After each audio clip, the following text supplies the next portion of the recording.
Today is beginning of March. As you see, we have snow on the ground and we have some company back there.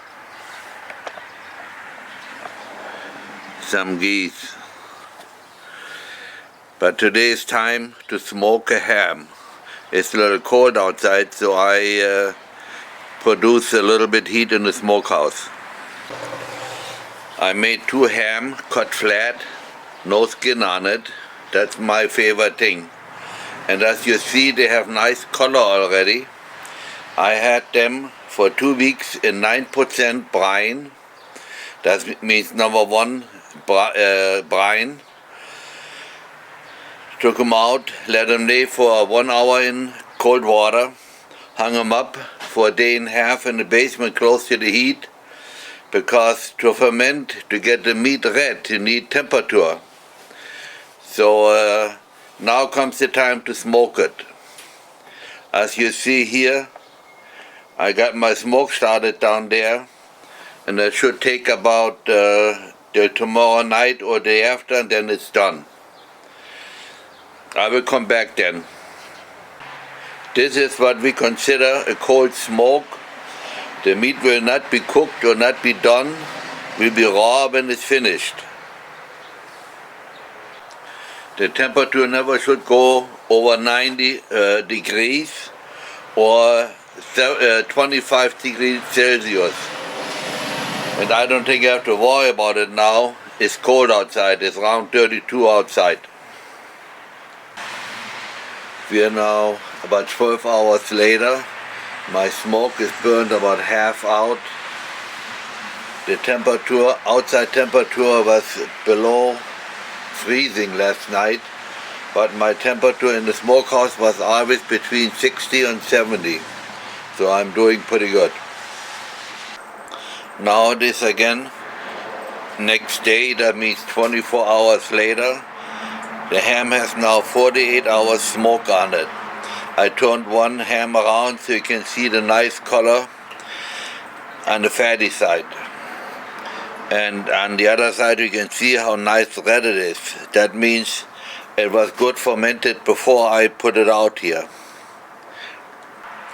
Now a little closer shot, and you might ask what kind of sawdust I had. This was hickory sawdust. To me, hickory sawdust is okay for cold smoke, not so good for warm smoke. I had some, so I have to use it up. Now I brought my ham inside and cut it for freezing. And of course I had to taste a few pieces. It is very delicious. Not too salty, just perfect. I do that this way already for over 40 years, so I'm right on. Now I vacuum pack, I almost said, I saran wrap it, but I go 3-4 times around and freeze it and take it out of the freezer as needed.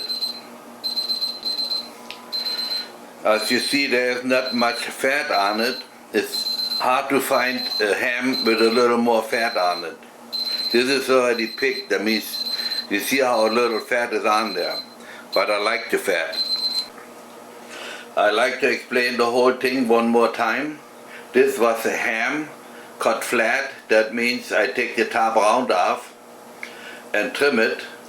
Then 2 weeks in brine with 9% salt in it, with Cure 1 in it. I pre-mix the salt, so I cannot see how much Cure 1 is in it. And after 2 weeks, I lay it for 1 hour in cold water, hang it up, hang it close where it's warm. That means next to the furnace, and then hung it outside in the smokehouse. It was hanging by the furnace this time for 2 days. It was nice and red as you saw in the pictures.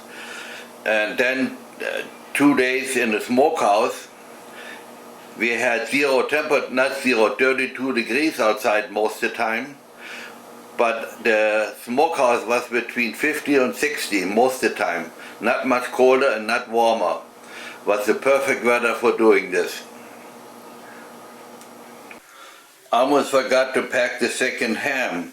So I cut the second ham, lays in front, and in the back is how I vacuum pack, how I saran wrap it. Obviously want to say vacuum pack, but I do not vacuum pack that stuff. Now I lay the piece on the table that I made last time. That's the only thing was left over. As you see, there's a little more fat on it. And I had it laid in the fridge for about 4 weeks, but wrapped in saran wrap, otherwise it dries out too much. This is somewhat dried out, but still soft, and I like it soft.